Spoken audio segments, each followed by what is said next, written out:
ರೇ ಅವ್ನು ನಮ್ಮ ಪೆದ್ದ ಏನಪ್ಪ ಈಗ ನಿನ್ನ ಕತೆ ಓಕೆ ಏನಯ್ಯ ಒಂದು ನಿಮಿಷ ನಾನು ಪೆದ್ದ ಸರ್ ಸ್ವಲ್ಪ ಇತಿಹಾಸ ಗೊತ್ತಿಲ್ಲ ಮಾತಾಡ್ತೀನಿ ಏನು ಮಾಡ್ತೀಯಾ ಆಯ್ತು ಪ್ರಕಾಶ್ ರಾಜ್ ಅವರೇ ಅಲ್ಲ ಇತಿಹಾಸ ಗೊತ್ತಿಲ್ಲ ಕೈ ತೋರಿಸ್ತಿಲ್ಲ ಒಂದು ನಿಮಿಷ ಅದಕ್ಕೆ ಹೇಳೋದು ಮೆರಿಬಾರ್ದು ಅಂತ, ಅದಕ್ಕೆ ಜಾಸ್ತಿ ಮಾತಾಡಬಾರ್ದು ಅನ್ನೋದು.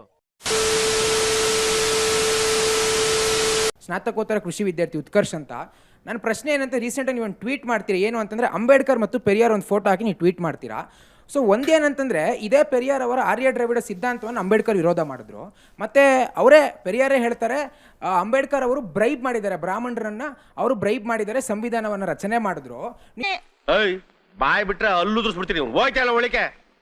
ಸಂವಿಧಾನದ ಪ್ರತಿಗಳನ್ನ ಸುಟ್ಟಾಕಿ ಅಂತ ಅಂಬೇಡ್ಕರ್ ವಿರೋಧವಾಗಿ ಅವರು ಮಾತಾಡ್ತಾರೆ. ಸೊ ಎಲ್ಲೋ ಒಂದ್ ಕಡೆ ನನ್ನ ಪ್ರಶ್ನೆ ಏನಂತಾನೆ, ನೀವೇನು ಬಿಂಬಿಸ್ಲಿಕ್ಕೆ ಹೊರಟಿದ್ದೀರಾ ಅಂಬೇಡ್ಕರ್ ಮತ್ತೆ ಪೆರಿಯಾರ ಸಿದ್ಧಾಂತ ಒಂದೇ ಅಂತ, ಎಲ್ಲೋ ಒಂದ್ ಕಡೆ ಪ್ರಚಾರಕ್ಕೋಸ್ಕರ ಈ ರೀತಿ ಕೆಲಸವನ್ನು ಮಾಡ್ತೀರೋ, ಅಥವಾ ನಿಮಗೆ ಇತಿಹಾಸದ ಸ್ಪಷ್ಟತೆ ಇಲ್ವೋ, ವಿಚಾರದ ಸ್ಪಷ್ಟತೆ ಇಲ್ವೋ? ದಯವಿಟ್ಟು ಇದ್ರ ಬಗ್ಗೆ ಒಂದಷ್ಟು ಬೆಳಕು ಚೆಲ್ಲಬೇಕು ನೀವು. ಮಗನೇ ಜಾಡ್ಸಿ ಒದ್ಬಿಟ್ರೆ ಗಾಡಿ ಗಂಟೆ ಬಿಡ್ಬೇಕು. ಯಾರು ಇದ್ರು ಅನ್ನೋ ಒಂದು ಆ ನಂಬಿಕೆ ನಾನು ಇಷ್ಟಪಡ್ತೀನಿ, ಆ ಸಿದ್ಧಾಂತನ ಇಷ್ಟಪಡ್ತೀನಿ. ಅವರಿಬ್ಬರು ಅದಕ್ಕೆ ಅದನ್ನು ಟ್ವೀಟ್ ಹಾಕ್ದೆ ನಾನು.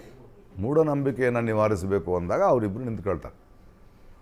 ನೀನು ಫುಲ್ ಡೀಟೇಲ್ ಅವರಿಬ್ಬರ ಮಧ್ಯೆ ವೈರುಧ್ಯಗಳಿರ್ಬೋದು, ಅದರಿಂದ ನೀನು ಅವರಿಬ್ಬರನ್ನ ಬೇರೆ ಬೇರೆಯಾಗಿ ನೋಡಲ್ಲ ನಾನು. ಅವ ಶಾಣೆ ಅದೀನಿ ಅಂತ ತಿಳಿದಾನ, ನಮಗೂ ಗೊತ್ತದ ಟೆಕ್ನಿಕ್. ಮೂಢನಂಬಿಕೆಗಳ ಬಗ್ಗೆ ಪೆರಿಯಾರು, ಕಲೆಂಗರು, ಕರುಣಾನಿಧಿಯವರು, ಬಸವಣ್ಣನವರು ಎಲ್ಲರೂ ಮಾತಾಡಿದ್ದಾರೆ. ಇವಾಗ ತಮಿಳುನಾಡಲ್ಲಿ ನಡೀತಿರ್ಬೇಕಾದ್ರೆ ಅದು ಮೂಢನಂಬಿಕೆಗಳ ವಿರುದ್ಧವಾದ ಮಾತಾಗಿತ್ತದು. ಅದು ಸನಾತನ ಧರ್ಮ ಅಂತ ಮಾತಾಡಿದ್ದಲ್ಲ, ಅದನ್ನು ತಿರುಗಿಸಿದ್ದಾರೆ. ಓಕೆ, ಹೇಳ್ತಿದ್ಯಾ ಆ ಮನುಷ್ಯನ ಮಾತನ್ನು ಅದು ಇರಲಿಲ್ಲ ಆ್ಯಕ್ಚುಲಿ. ಆದರೆ ಅದು ಇಲ್ದಿದ್ರೂ ಹಾಗೆ ಅರ್ಥ ಆಗಿದ್ದರೆ ಸಾರಿ ಕೇಳ್ಬಿಡ್ಬೇಕು, ಅದನ್ನು ನಾನು ಹೇಳಿದೆ. ಸೊ ಆ ಮೂಢನಂಬಿಕೆಗಳು ಮಾತಾಡಿದ್ರೆ ಹಾಗೆ ನಿಂತ್ಕೋತಾರೆ. ಈ ವಿಷಯದಲ್ಲಿ ಅವರಿಬ್ಬರಿಗೂ ವೈರುಧ್ಯ ಇತ್ತು, ಎರಡು ಸಿದ್ಧಾಂತ ಒಂದಲ್ಲ, ಭಿನ್ನಾಭಿಪ್ರಾಯಗಳು ಇದ್ದಿರ್ಬೋದು ರೀ. ಮೂಢನಂಬಿಕೆಗಳ ಬಗ್ಗೆ ಇಬ್ಬರಿಗೂ ಒಂದೇ ಅಭಿಪ್ರಾಯ ಇತ್ತಾ ಇಲ್ವಾ? ಎಕ್ಸಾಕ್ಟ್ಲಿ. ನೋಡಿ, ನಾವಿಲ್ಲಿ ನಾನೇನು ಹೇಳ್ತೀನಿ, ಬುದ್ಧಿವಂತರಾಗೋದು ಬೇಡ, ಮನಸ್ಸಿನ ಮಾತು ಮಾತಾಡ್ಕೊಳ್ಳೋಣ. 1970s ನಲ್ಲಿ ನನಗೆ ಗೊತ್ತು, ನನ್ನ ಹಿಸ್ಟ್ರಿ ಗೊತ್ತು, ಬೇಡ. ಎಸ್, ಒಂದು ನಿಮಿಷ ರೇ ಅವ್ನು ನಮ್ಮ ಪೆದ್ದ ಏನಪ್ಪ ಈಗ ನಿನ್ನ ಕತೆ ಓಕೆ ಏನಯ್ಯ? I am telling you that time only. You are not able to listen to me. Why are you disturbing everyone? Come on. ಒಂದು ನಿಮಿಷ ನಾನು ಪೆದ್ದ ಸರ್, ಸ್ವಲ್ಪ ಇತಿಹಾಸ ಗೊತ್ತಿಲ್ಲ ಮಾತಾಡ್ತೀನಿ, ಏನು ಮಾಡ್ತೀಯಾ? ಆಯ್ತು ಪ್ರಕಾಶ್ ರಾಜ್ ಅವರೇ ಇತಿಹಾಸ ಗೊತ್ತಿಲ್ಲ ಕೈ ತೋರಿಸ್ತಿಲ್ಲ. ಒಂದು ನಿಮಿಷ ಕೈ ತೋರಿಸ್ತಿಲ್ಲ. ಒಂದು ನಿಮಿಷ ನೀವೊಂದು ಪಾಯಿಂಟ್ ಅನ್ನು ರೇಸ್ ಮಾಡಿದ್ದೀರಿ, ಅವರು ಅದಕ್ಕೊಂದು ಆಕ್ಟಿಂಗ್ ಗೊತ್ತಾನೆ ನಿನಗೆ? ನನ್ನ ಯಾಕೆ ಅಂತ ಹೇಳಿ. ಆಕ್ಟಿಂಗ್ ಗೊತ್ತಾ? ಏನಯ್ಯ ನೀನು ಅಂದ್ರೆ ಹೆಂಗಿರುತ್ತೆ ನಿಂಗೆ? ಇರೋ ಕೇಳೋದಕ್ಕಿದೆ, ದಯವಿಟ್ಟು ಏನೋ ಒಂದು ಕೇಳೋದಕ್ಕಿದೆ. ಪ್ರಕಾಶ್ ರಾಜ್ ಅವರೇ, ಈ ತಲೆಮಾರಿನ ಅತಿ ದೊಡ್ಡ ಸಮಸ್ಯೆ ನನಗನ್ಸೋದು, ನೀವೀಗ ಈ ಕರೆಕ್ಟಾಗಿ ಆ ಪಾಯಿಂಟಿಗೆ ಬಂದ್ರಿ. ಮೂಢನಂಬಿಕೆ ಅನ್ನೋ ವಿಷಯದಲ್ಲಿ ಪೆರಿಯಾರು, ಅಂಬೇಡ್ಕರ್ ಒಂದೇ ಅಭಿಪ್ರಾಯವನ್ನು ಇಟ್ಕೊಂಡಿದ್ರು, ಆದ್ದರಿಂದ ಅವರು ನನಗೆ ಸಮಾನರು ಅನ್ನಿಸ್ತಾರೆ. ನನ್ಗೆ ಅಷ್ಟು ತಿಳುವಳಿಕೆ ಇಲ್ಲಪ್ಪ, ಅಲ್ಪಜ್ಞಾನಿಗಳು ಆ ವಿಷಯದಲ್ಲಿ ಎಕ್ಸಾಕ್ಟ್ಲಿ ದಟ್ಸ್ ವಾಟ್ ನಮಗೆ ಈ ತಲೆಮಾರಿನ ಅತಿ ದೊಡ್ಡ ಸಮಸ್ಯೆ. ನಾನು ಈ ಸಿದ್ಧಾಂತದವರು ಆ ಸಿದ್ಧಾಂತದವರು ಅಂತ ಹೇಳೋದಿಲ್ಲ, ಒಂದು ವ್ಯಕ್ತಿಯನ್ನು ಪೂರ್ತಿಯಾಗಿ ಇಷ್ಟಪಡಬೇಕು, ಅಥವಾ ಹಂಗಾಗೋದಿಲ್ಲ ಅದು. ಒಬ್ಬ ವ್ಯಕ್ತಿಯಲ್ಲಿನ ಒಂದು ಗುಣ ನಿಮಗೆ ಬಹಳ ಇಷ್ಟ ಆಗುತ್ತೆ, ಆ ಗುಣವನ್ನು ಆರಾಧಿಸಿ, ಆ ಗುಣವನ್ನು ಫಾಲೋ ಮಾಡಿ, ಅದೇ ವ್ಯಕ್ತಿ ಇನ್ನೊಂದೇನೋ ಅಧ್ವಾನಕಾರಿಯಾಗಿ ಮಾತಾಡಿದರೆ ಅಧ್ವಾನಕಾರಿಯಾಗಿ ಮಾತಾಡಿದ್ದು ತಪ್ಪು ಅಂತ ಹೇಳುವ ಧೈರ್ಯ ನಿಮ್ಮಲ್ಲಿ ಇರಬೇಕು. ನಿಮ್ಮ ಕಂಡೀಷನ್ಲಿ ಒಂಥರ ನ್ಯಾಯ ಇದೆ, ನಾನು ಒಪ್ತೀನಿ. ಹಾಗೆ ಒಬ್ಬ ಬ್ರಾಹ್ಮಣ ಮತ್ತು ದಲಿತ ಒಟ್ಟೊಟ್ಟಿಗೆ ಒಬ್ಬ ಬ್ರಾಹ್ಮಣ ಮತ್ತು ಒಂದು ಹಾವು ಒಟ್ಟೊಟ್ಟಿಗೆ ಬಂದರೆ ಮೊದಲು ಬ್ರಾಹ್ಮಣನನ್ನು ಕೊಲ್ಲಬೇಕು ಅಂತ ಪೆರಿಯಾರ್ ಹೇಳಿದ್ದನ್ನು ಯಾರು ಒಪ್ಪೋದಕ್ಕೆ ಸಾಧ್ಯನಾ ಇವತ್ತಿಗೆ? ನೋ. ಹಾಗಂತ ನೀವು ಪೆರಿಯಾರ್ನ ಅಷ್ಟು ಸಿದ್ಧಾಂತವನ್ನು ತೆಗೆದು ಹಾಕ್ತೀನಿ ಅನ್ನೋದಕ್ಕಾಗೋದಿಲ್ಲ. ಅವರು ಸಮಾಜದಲ್ಲಿರುವ ಮೇಲು ಕೀಳಿನ ವಿರುದ್ಧ ಹೋರಾಡಿದ್ರಪ್ಪ, ಅದು ನಮ್ಮೆಲ್ಲರದ್ದು ಕೂಡ ಅಭಿಪ್ರಾಯ ಅದೇ ಆಗಬೇಕು. ಹಾಗೆ RSS ಅನ್ನುವಂಥ ಒಂದು ಎಲ್ಲ ಧರ್ಮಗಳಲ್ಲೂ ಸಮಸ್ಯೆ ಇದೆ ರೀ, ನಾನು ಹೇಳ್ತೀನಿ ಕೇಳಿ. ಅಲ್ಲ ಒಂದೇ ನಿಮಿಷ, ಅವ್ರು ಹೇಳಿದ್ರು ನ್ಯಾಯ ಆಯ್ತಾ ಕಣ್ರಿ. ಇವಾಗ 4 ಜನ ಮದುವೆ ಆಗ್ಬೋದು, ತಲಾಕ್ ಅಂದ ತಕ್ಷಣ ಹೋಗ್ಬಿಡೋದು ಎಷ್ಟು ಕೆಟ್ಟದ್ರಿ ಹೆಂಗಸರಿಗೆ. ಹೌದು ಅಲ್ವಾ? ಅದನ್ನ ನಾವು ಪ್ರಶ್ನೆ ಮಾಡ್ಬೇಕು ಬಿಡೋ ಪ್ರಕಾಶ್ ರಾಜ್. ಅದಕ್ಕೆ ನಾನು ಬರ್ತಾ ಇದ್ದೆ, ಬಾಲ್ಯ ವಿವಾಹ ತಪ್ಪುತ್ತಾನೆ ನಮ್ಮ ಸಂಸ್ಕೃತಿಯಲ್ಲಿ ಇದ್ದಿದ್ದು. ವಿಧವೆಯನ್ನು ಬೋಳಿಸೋದು, ಮರು ವಿವಾಹ ಮಾಡಬಾರ್ದು ತಪ್ಪುತ್ತಾನೆ. ಎಂತ ವೇದಾಂತ ಹೇಳ್ಬಿಟ್ಟೆ ತಾತ. ನೋಡಿ, ಆಯಾ ಕಾಲಕ್ಕೆ ಆಯಾ ಧರ್ಮಗಳು ಉಟ್ಕೊಂಡು ಆಮೇಲೆ ಬೆಳೀತಾ ಮುಂದಿನ ಜನಾಂಗಗಳು ಸರಿಯಲ್ಲ ಅಂತ ಹೋಗ್ಬೇಕು. ನಾವು ವಿಕಾಸದ ಕಡೆ ಹೋಗ್ಬೇಕು ಸ್ವಾಮಿ, ಮತ್ತೆ ಯಾಕೆ ವಾಪಸ್ ಹೋಗ್ಬೇಕು ನಾವು ಅಂತೀನಿ ನಾನು. ಎಸ್ ಪ್ರಕಾಶ್ ರಾಜ್ ಅವರು, ಅದನ್ನೇ ನಾನು ಹೇಳ್ತಾ ನಮ್ದೇ ಶ್ರೇಷ್ಠ ನಿಮ್ದೇ ಶ್ರೇಷ್ಠ ಬೇಡ ಸ್ವಾಮಿ. ಪ್ರಕಾಶ್ ರಾಜ್ ಅವರು, ನಾನು ಹೇಳ್ತಾ ಇದ್ದದ್ದು ಅದೇ. ಈಗ ಪೆರಿಯಾರ್ನಲ್ಲಿರೋ ಒಂದು ಒಳ್ಳೆಯ ಗುಣವನ್ನು, ಅಂಬೇಡ್ಕರ್ರಲ್ಲಿರುವ ಅವರು ಮಾಡಿದಂಥ ವಾದದಲ್ಲಿನ ಒಂದು ಉತ್ತಮ ಗುಣವನ್ನು ಆರಿಸಿಕೊಂಡು ಅದರಿಂದ ನಾನು ಐಡಿಯಲೈಸ್ ಹಿಮ್ ಅನ್ನೋದು ತಪ್ಪಲ್ಲ. ದಟ್ ಈಸ್ ಅಲ್ಲ ಗುರುಗಳೇ. ಆದರೆ ಈಗ ಏನ್ ಬಗಳ್ತಾ ಇದೀಯೋ ಶನಿ ಮುಂಡೆದೆ. ಅಸ್ಪೃಶ್ಯತೆಯ ವಿಷಯದಲ್ಲಿ RSSನ ನಿಲುವನ್ನು ನೀವು ಬೆಂಬಲಿಸ್ತೀರಾ? ನಂಗೆ ಗೊತ್ತಿಲ್ಲ ಸ್ವಾಮಿ, ಏನು ಅವ್ರ ನಿಲುವು? ಏನು ಅಸ್ಪೃಶ್ಯತೆ ಪಾಪ ಅಲ್ಲ ಅನ್ನೋದಾದ್ರೆ ಈ ಜಗತ್ತಿನಲ್ಲಿ ಯಾವುದು ಪಾಪ ಅಲ್ಲ ಅಂತಾರೆ ಅವರು. ಅದು ಪಾಪ ಅಂತಾರಲ್ವಾ? ಹೌದು, ಒಳ್ಳೆ ಕರೆಕ್ಟ್ ತಾನೇ ಅದು. ಅಲ್ಲಲ್ಲ, ಅದನ್ನ ಆ ರೀತಿಯಾಗಿ ನೀವು ಹೌದು ಬೆಂಬಲಿಸಬೇಕಲ್ರಿ. ಅದು ಒಳ್ಳೆಯದನ್ನು ಬೆಂಬಲಿಸ್ತೀನಿ, ಯಾವ್ದು ಬೆಂಬಲಿಸ್ತೀರಿ? ಅದಕ್ಕೆ ನಾನು ನೀವು ಬೇರೆ ರೂಟಲ್ಲಿ ಬರ್ತಾ ಇದ್ದೀರಾ.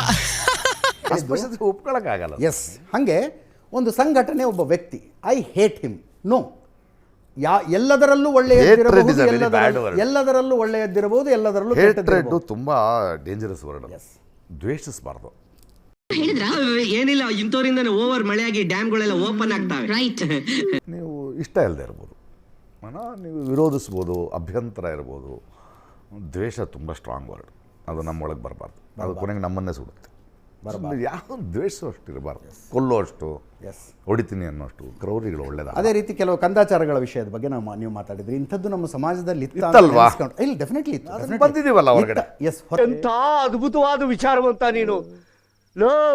ತುಂಬಾ ಬುದ್ಧಿವಂತ ಕಣೋ ನೀನು. ತುಂಬಾ ಹೊಗಳ್ಬೇಡ ನೀನು, ನನಗೆ ನಾಚಿಕೆ ಆಯ್ತದೆ.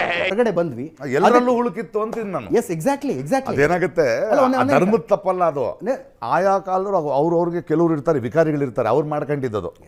ಆ ಕ್ಲಚಸ್ ಇಂದ ಬರಕ್ ಟೈಮ್ ಆಯ್ತು ನಮಗೆ ಅಂತ. S, exactly. ಅದು ಕ್ಲಚಸ್ ಇಂದ ಹೊರಗೆ ಬರಕ್ಕೆ ಯಾವಾಗ ಸಾಧ್ಯ ಆಗುತ್ತೆ ಅಂದ್ರೆ ಒಂದು ಸೆಲ್ಫ್ ಕರೆಕ್ಟಿಂಗ್ ಮೆಕ್ಯಾನಿಸಮ್ ಅನ್ನೋದು. ಸೆಲ್ಫ್ ಕರೆಕ್ಟಿಂಗ್ ಮೆಕ್ಯಾನಿಸಮ್, ಈ ತರದ ಸಂವಾದ, ಎಸ್, ಜಗಳ ಆಡದೆ ಒಬ್ಬರು ಮಾಡ್ಕೊಂಡು ನೀನ್ ಸರಿ ನಾನ್ ಸರಿ ಅಂತ ಇಳಿಬಾರ್ದು. ಮಾತು ಮಾತಾಗಿರಬೇಕು. ಮ್ಯಾಚ್ ಅಲ್ಲ ಇದು. ಎಸ್, ಆ ಸೆಲ್ಫ್ ಕರೆಕ್ಟಿಂಗ್ ಮೆಕ್ಯಾನಿಸಮ್ ಈ ಸಂಸ್ಕೃತಿಯಲ್ಲಿದೆ. ಅದಕ್ಕೆ ಕಾರಣ ಏನು ಅಂದ್ರೆ, ಇದೆ. ಎಸ್, ಅದಕ್ಕೆ ಕಾರಣ ಏನು? ನನ್ನ ಜಗಳ ಆಡಿಸ್ಕೊಂಡು ಕೂತ್ಕೊಂಡಿರ್ತಾರೆ ಅವರು ಸರ್. ಮೇಲ್ಗಡೆ. ಅದಕ್ಕೆ ಕಾರಣ ಏನು ಅಂದ್ರೆ, ಇದಂ ಮಿಥಂ ಅಂತ ಇಲ್ಲಿ ಯಾವ ಗ್ರಂಥದಲ್ಲೂ ಬರೆದಿಟ್ಟಿಲ್ಲ ಸರ್. ಏನು ಅಂತ ಗೊತ್ತಿಲ್ಲ ಕಣ, ನಮ್ಮ ತಾಯಿ ಸತ್ತೋಗುವೆ, ನಾನಿನ್ನು ಚಿಕ್ಕ ಹುಡುಗ. ನೀವು ಇಷ್ಟೆಲ್ಲ ಚೆನ್ನಾಗಿ ಕನ್ನಡ ಮಾತಾಡಿ ನಂಗೆ ಗೊತ್ತಾಗಲ್ಲ. ಇದಂ ಮಿಥಂ ತುಂಬಾ ಬುದ್ಧಿವಂತರು ನೀವು, ಓದಿದಿರಿ ನೀವು ದಾರಿ ತಪ್ಪಿಸೋದ್ರಲ್ಲಿ ಬುದ್ಧಿವಂತ. ನನ್ನ ಕನ್ನಡ ಇದಂ ಮಿಥಂ ಎಲ್ಲ ಗೊತ್ತಿಲ್ಲ, ಕನ್ನಡ ಅಲ್ಲ. ಒಂದು ನಿಮಿಷ. ಇವ್ರು ಇವಾಗ್ಲೂ ನಮ್ಮನ್ನು ಬಕ್ರ ಮಾಡ್ತಾರಲ್ವಾ? ಕನ್ನಡ ನಂಗೆ ಹೀಗೆ ಇರಬೇಕು, ಇದು ಮಾತ್ರ ಮಾರ್ಗ, ಇದು ಒಂದೇ ದೇವರು, ಇದೇ ಪ್ರಾರ್ಥಿಸುವ ದಾರಿ ಅಂತ ಯಾರೂ ಬರೆದಿಟ್ಟಿರಲಿಲ್ಲ. ಆದ್ರಿಂದಾಗಿ ಇಲ್ಲೊಬ್ಬ ಬುದ್ಧ ಹುಟ್ಟಕ್ಕೆ ಸಾಧ್ಯ ಆಯ್ತು, ಇಲ್ಲೊಬ್ಬ ಬಸವಣ್ಣ ಹುಟ್ಟಕ್ಕೆ ಸಾಧ್ಯ ಆಯ್ತು, ಇಲ್ಲೊಬ್ಬ ಮಹಾವೀರ ಹುಟ್ಟಕ್ಕೆ ಸಾಧ್ಯ ಆಯ್ತು. ಅವ್ರವ್ರ ನಂಬಿಕೆಗಳು ಬಿಟ್ಬಿಡಿ ಅವ್ರನ್ನ.